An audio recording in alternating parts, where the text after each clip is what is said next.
तो मुझे जो पूरी भारतीय परंपरा में एक सबसे महान आदर्श नजर आता है अलग अलग रूपों में, वो भगवान राम का है।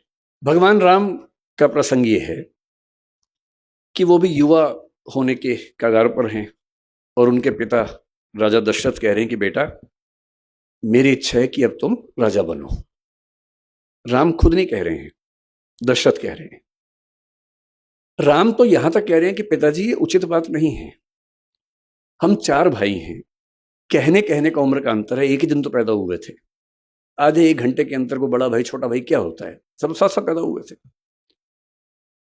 अब जन्म में एक संग सब भाई, भोजन शयन केली करिकाई, वो पूरा चौपाई कहते तुलसीदास जी। बिमल बंश यह अनुचित एकू, बंधु बिहाई बड़े ही अभिषेकू। इतने महान वंश में ये उचित बात नहीं है कि अभिषेक सिर्फ मेरा हो रहा है। क्यों भाई, बड़प्पन यही तो है कि जब सत्ता चरणों में रखी हो तब कोई कहे कि मुझे क्यों, मैं क्यों राजा बनूं। और पिता समझा रहे हैं कि बेटा, तुम संयोग से सबसे बड़े तो हो ही भाई, आधे घंटे का भी अंतर है तो बड़े तो हो ही ना भाई। और तुम्हारा व्यक्तित्व भी ऐसा है कि मेरे पास हर जायज वजह है कि मैं तुमको राजा बनाऊं, तुम बस मना मत करना। तब राम कह रहे हैं ठीक है, आप कह रहे हैं तो मैं आपकी बात कैसे टाल सकता हूं। राम के राज्याभिषेक की तैयारियां चल रही हैं, और यदि हम राम को मनुष्य थोड़ा सा बना के देखें, केवल भगवान ना समझें, तो हम सोच सकते हैं कि उनको भी कुछ कुछ तो उत्सुकता हो ही रही होगी, अच्छा लग ही रहा होगा कि अब मैं राजकाज संभालूंगा। शायद सीता और राम के बीच में बातें भी होती होंगी, सीता कहती होंगी आप राजा बनेंगे, मुझे भूल तो नहीं जाएंगे। राम कहते होंगे कैसी बात करती हो। ऐसी बातें होती होंगी, चुहलबाजी तो पति पत्नी में होती है, होती होगी, उनमें भी खुशी का माहौल होगा।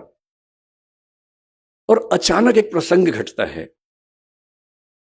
मंथरा कैकेयी को समझाती है कि क्या तुम जानती हो क्या होने वाला है। कैकेयी बहुत खुश है। कैकेयी कह रही कि हाँ, मेरा बेटा राजा बन रहा है, राम राजा बन रहा है। क्योंकि उस समय तक कैकेयी को इस बात का इल्म तक नहीं है कि मेरा बेटा भरत और राम में क्या अंतर है, एक ही बात तो है। और तब मंथरा अपनी बुद्धि से कह रही है, कौन रिप हो हम ही कहानी, चेरी छाणी नहीं हो ब्रानी। कोई भी राजा बने मुझे क्या नुकसान है, मैं तो नौकरानी हूं, रानी थोड़ा ना बन जाऊंगी। पर तुम्हें फर्क पड़ेगा, तुम्हारा बेटा राजा नहीं बन रहा है, कौशल्या का बेटा बन रहा है। और फिर जैसा होता है जिसको हम कहते हैं भड़काना, वो सब चीजें हुई। कैकेयी की बुद्धि फिर गई, ऐसा कह सकते हैं। उनको 2 वरदान याद आए अपने, उन्होंने अपने पति से वरदान मांग लिए। दशरथ धर्म संकट में है, एक तरफ बेटे का मोह, जिस बेटे के लिए वो जान दे सकते हैं, इतना प्रेम करते हैं उस बेटे से, उसको राजा बनाने वाले हैं। और दूसरी तरफ है रघुकुल के ही, रघुकुल रीत सदा चली आई, प्राण जाए पर वचन ना जाई। वचन भी नहीं जाना चाहिए, खुद ही वचन दिया था कि तुमने मेरी रक्षा की है तो मैं तुम्हें 2 वचन देता हूं। अब रघुकुल का राजा अपना वचन तोड़ दे तो ये उसके कैरेक्टर के खिलाफ है, चरित्र के खिलाफ है। बेटे को कहा है कि तुम राजा बनोगे, उससे कैसे पीछे हटे। और दशरथ इतने दुख में है, अंत में अपने बेटे से कहते हैं कि ऐसा हुआ।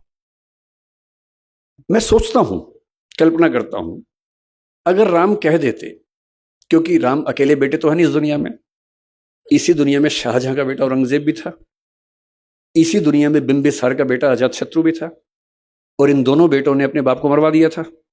बेटे तो ऐसे भी होते हैं। दिल्ली में 10 दिन पहले घटना हम सबने देखी है कि जब कोई बच्चा अपने माँ बाप बहन की हत्या कर देता है। ऐसे बच्चे आज ही थोड़ा ना हो रहे हैं, हर दौर में हुए हैं। और मैं इमेजिन करता हूं कि अगर राम कहते कि पिताजी, पूरे सम्मान के साथ मैं ये कहना चाहता हूं कि मैं आपकी ये बात नहीं मानूंगा, प्रजा तय करेगी, तो अयोध्या की प्रजा क्या तय करती उस समय।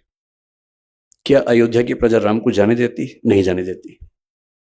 कुछ ऐसा होता जो सारी की सारी पौराणिक परंपरा को बदल चुका होता।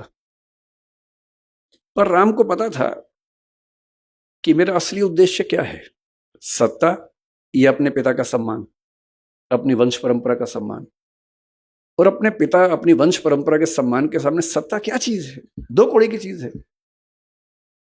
और पिता शर्मिंदा हैं और वो कह रहे हैं कि पिताजी आप चिंता मत कीजिए, मैं वन में जाऊंगा 14 साल के लिए, आप इतना भी तनाव मत लीजिए।